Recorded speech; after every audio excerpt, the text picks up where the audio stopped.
Let me remind everyone that if you have a question, please write it on an index card. Um, there are things about this set of policy questions which I think are very interesting. It is it's like a world of cascading unintended consequences, where you start off with unintended consequences and you have a fix for them and they cause more unintended consequences and so on. Let me just give you one example.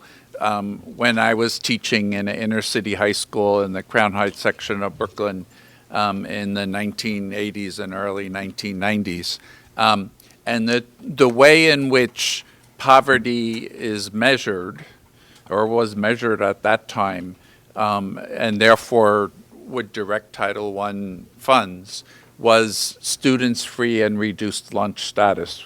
It is, of course, a federal program. It's universal, and so there's only one problem with using free and reduced lunch status, is that students from undocumented immigrant families, their families do everything possible to minimize appearing on the radar screen of government. And that's probably, over the last 4 years, that's probably increased so you are, if that's the only measure that you use, if you don't use other measures, you're missing huge numbers of students living in poverty, and the funds are therefore directed in ways that didn't meet your original intention. Let me just pose one political problem to all of you, and then we will see what other questions we have.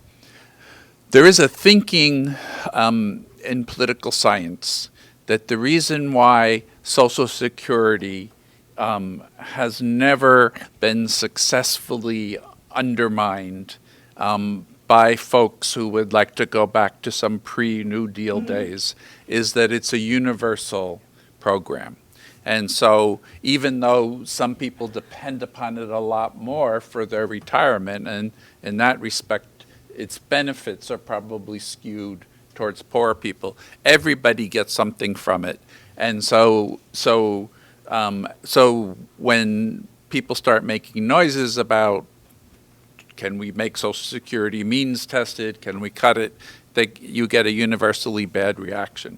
So here we have this problem of federal government money, which is designed to go to help to address questions of equity and to help kids from high concentrations of poverty. And then you have this problem of how do you do that in a way that you don't minimize the political base for the program so that it gets cut to shreds. And so I think the fact that there are, even in kind of wealthy school districts, there are Title I monies going to those school districts, represents a sort of political reality factor and political calculations. So the question is, how do you balance that political reality of maintaining enough support for the program that it is able to continue with the sort of mission of helping those that are truly in need? That's an easy question.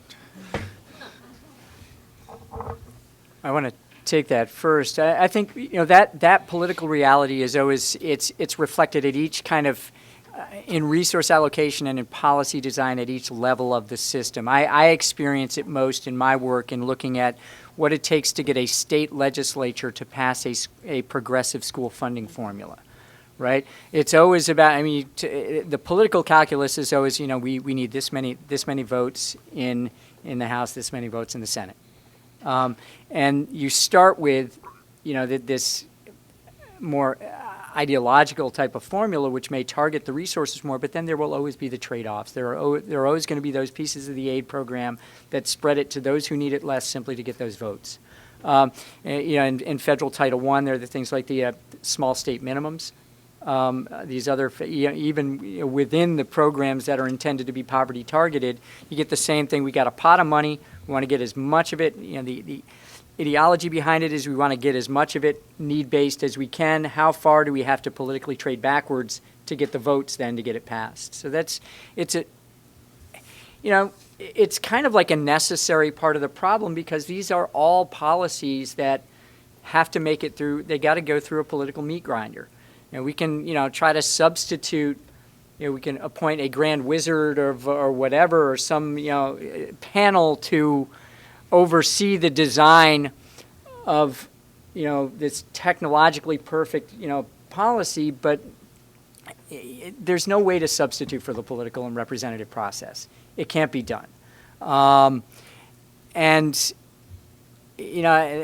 a constant story. One of the things I found that has worked at the state level, but won't necessarily work similarly at the federal level, is the role of the courts. When we have judicial supervision of policy, that can bend policy in a better direction. The other thing I think that helps is introducing stronger empirical evidence for the courts to deliberate, for legislators to deliberate over, and for courts to engage with. So that when we threw this kind of model-based evidence into the context in Kansas, with a court that has experience in reviewing that type of evidence in relation to school finance policy, we end up with a policy that is bent more in the right direction than it would otherwise be. It's not perfect, but you got evidence thrown in, you've got judicial review, and legislative response to that is not totally heels dug in. So when you have those pieces in the mix, but we don't have the judicial role to resolve it at the federal level, but I think we can start getting some of this evidence out there that maybe tweaks it. My goal, my modest goal these days on any of this, is to end up with a policy that is less bad than it might have otherwise been. Because we've tried to throw, better evidence into the mix, because we've tried to leverage different parties in influencing how that evidence is used. Mike? The evidence problem is a huge problem. Nobody can point to a reasonable study of Title I and say Title I works. We can't do it. We can't do it partly because almost everybody's in it, and so we have no counterfactual to be able to contrast it to. But we also can't do it because it's so mixed up. There's so many different things that are done with it. That okay, maybe we can say that if a certain strategy is carried out using Title I money, that then Title I works. But that's not even true either, because down the street somebody's doing that same strategy without Title I money. And so it's not Title I money that's doing it, it's the strategy that's doing it. And my concern about the whole discussion in some ways, I think we need to get up to some level of reasonable level within the states. California, God, it's the lowest in the country in guidance counselors, lowest in the country in psychologists. We've got in a school in a very elite section of California, and this is like a lot of other schools in California, 25% of the girls are cutting themselves. You walk into a lot of schools and you see long sleeve shirts, and what are long sleeve shirts doing? They're protecting that or covering that. Now, I don't mean that that's not my general point, but my point is that we have nobody in the schools that can handle that situation out of in an understanding way. The teachers can't, and so on, because we don't have the money to do that. So there's some point at which a school itself has to have the capacities to be able to meet the problems. And I don't know whether or not this is kind of bringing it up to what is a reasonable level of competent people within the organization to deal with 250 kids or 500 kids or whatever. That seems to me to be the kind of goal we've gotten, and we're kind of trying to fight for that in California. I mean, the universal thing is universal. I mean, it's that Democratic progressive woman sitting up there and saying, "I've got to have the kids. I've got to have the money. We're already using it. I've got kids who are poor in my district and so on. So, I mean, we're not going to change Title I that way. We need to change Title I in a way that it is doing things that are really useful, I think. It might be worth noting quickly on the politics versus sort of desired policy. I think two things to note in this context. One is that there's an important it's really important to think about the role of different levels of government. So like the federal government obviously has its own set of politics, but it is very removed from the local politics within a given school district. And so one of the things we thought a lot about when I was at the department was what could we do that we couldn't do if we were elected as a local school board member, because we didn't have we had a lot of political pressures, but we didn't have the same political pressures that a local school board member did. So like creating some backstop where they can say the mean federal government made us do it, it's a lot easier to move some kinds of policy in that way.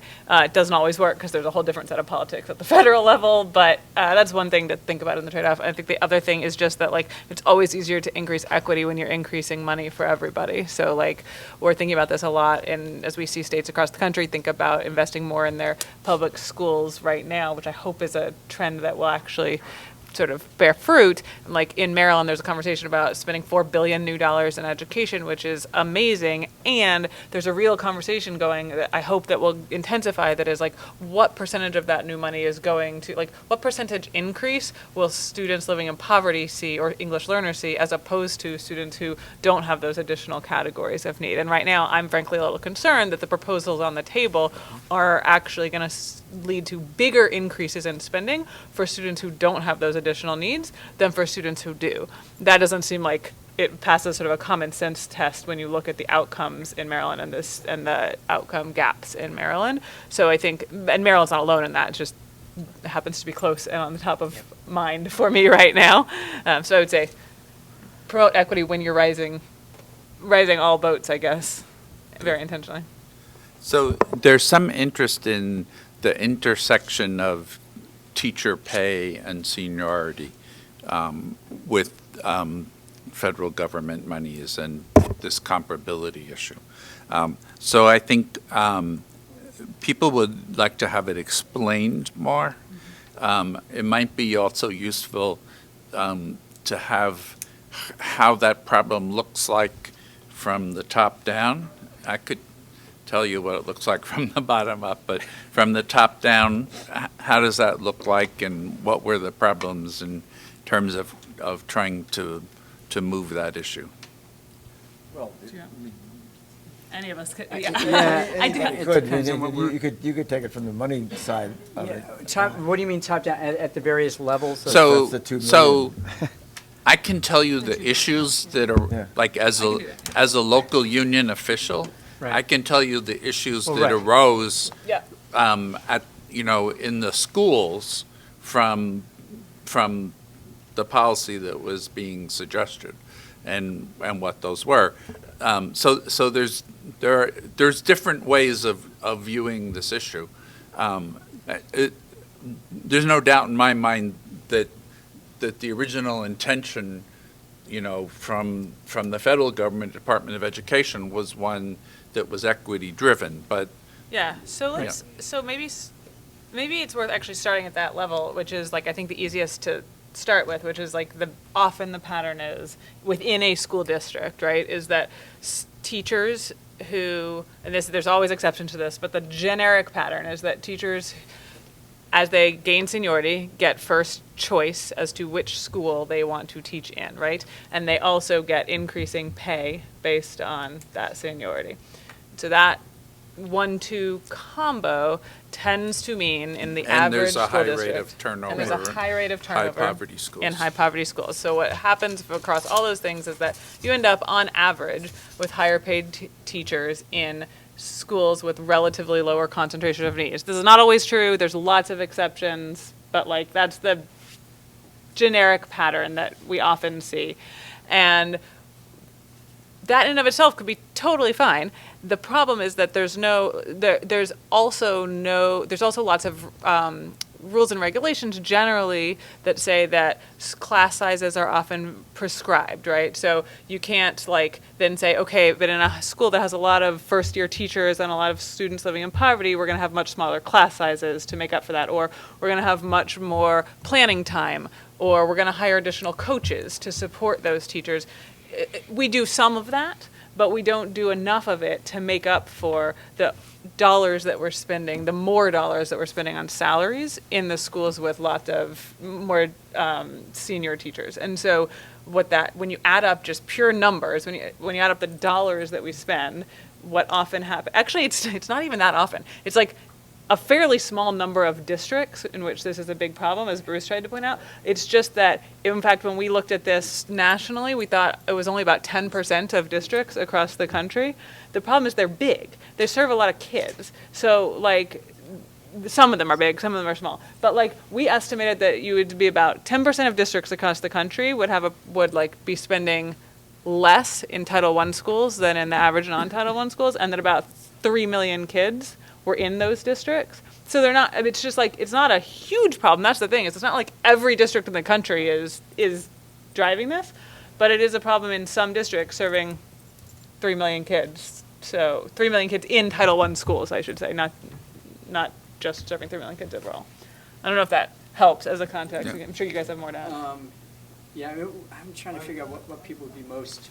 I'm trying to figure out what people would be most struggling with. But right, that's again, we also see though that the senior teachers with the leverage to go elsewhere will go. You look at that Philly area thing, and you're going to have just a much higher rate of novice teachers in Philly than in the surroundings. And the lowest poverty schools in Philly are still going to be higher in poverty than the highest poverty schools in Lower Merion next door. So the between is really sharp.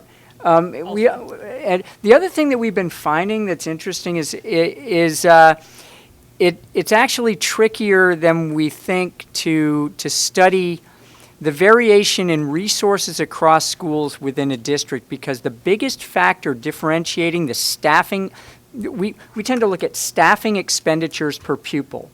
And most of the states that are getting their data out there are basing their school level fiscal reporting really largely on that number. And that staffing expenditures per pupil, it really embeds exactly what Ari was just talking about. That if you had a small school with 10 senior teachers making $50,000 serving 100 kids, you're spending $5,000 per pupil. But next door, let's say you got a school with 10 junior teachers making $30,000 for 100 kids, you're spending $3,000 per pupil. That's $2,000 less per pupil. Maybe that's the higher poverty school, maybe others, and we see that difference. The problem is, as we start to tease this out more, what we're seeing is the biggest driver, the difference in the staffing expenditures per pupil across schools within district, is the proportion of kids with disabilities.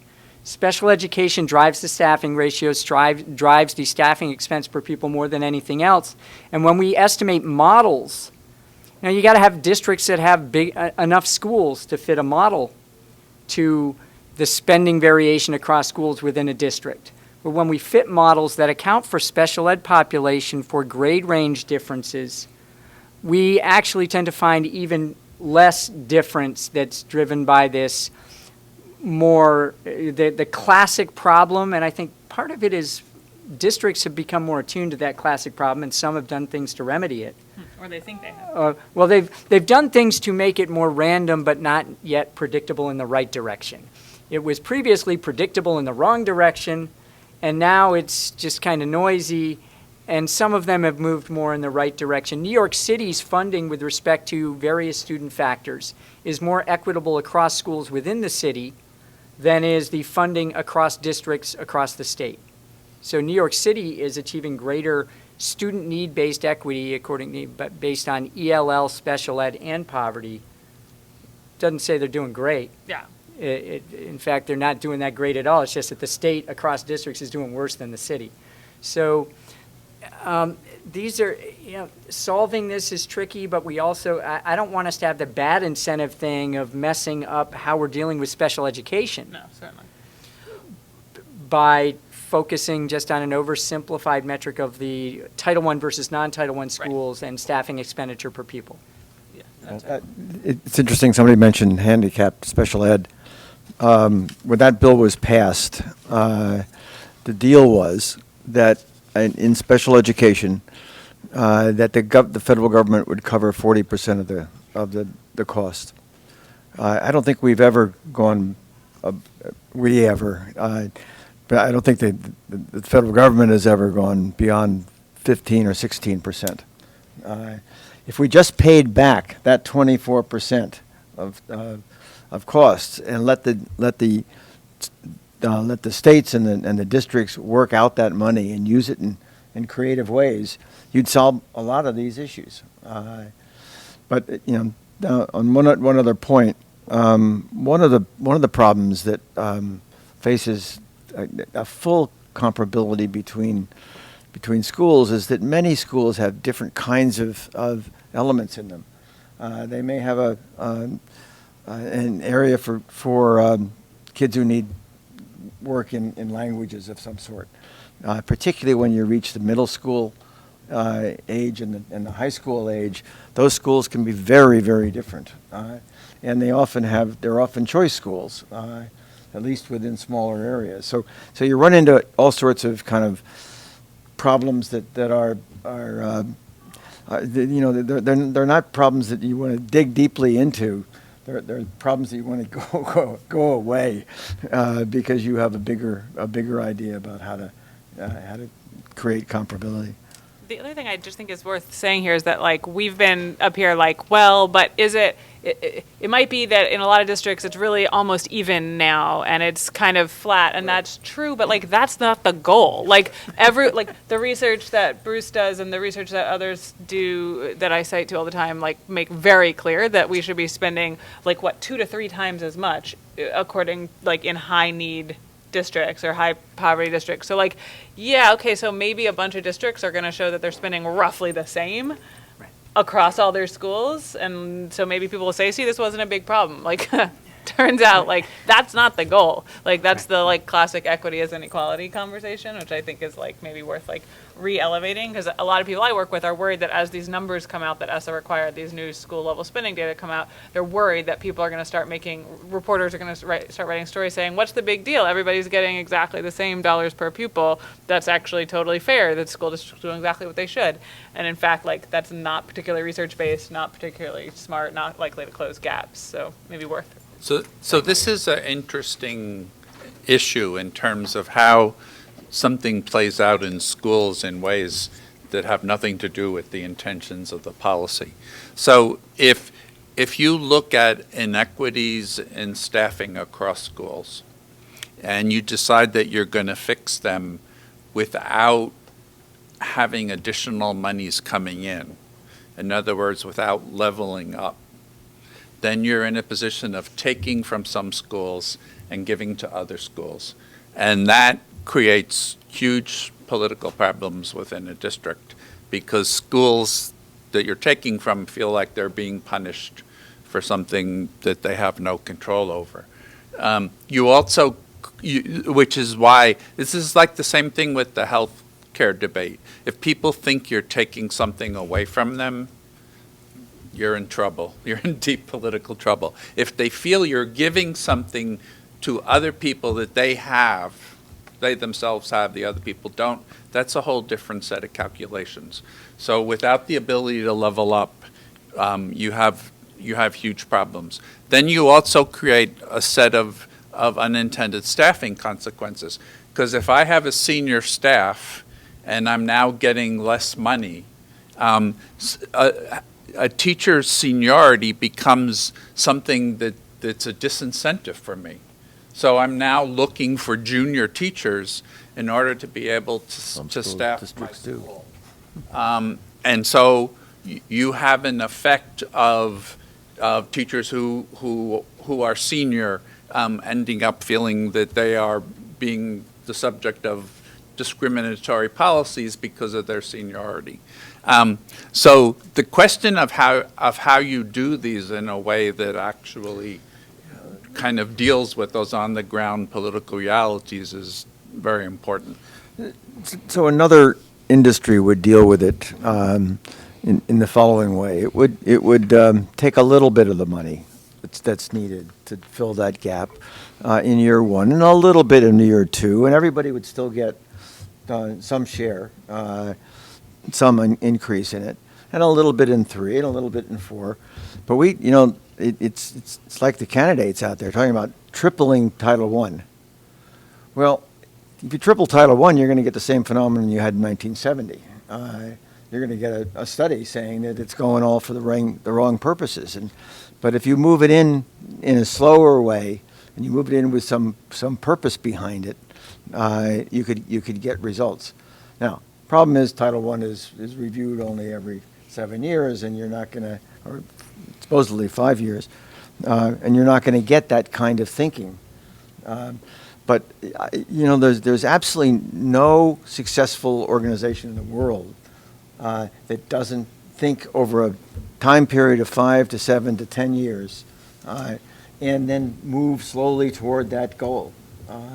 Or people would say you're moving slowly toward that goal. In fact, you're moving pretty quickly, and you're going to accomplish it.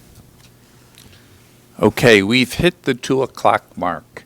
So I'm going to thank our panelists, I think, for giving us a very interesting conversation. If you have further questions, feel free to come up. I'm sure they'd be happy to answer them. But join me in thanking our panelists today.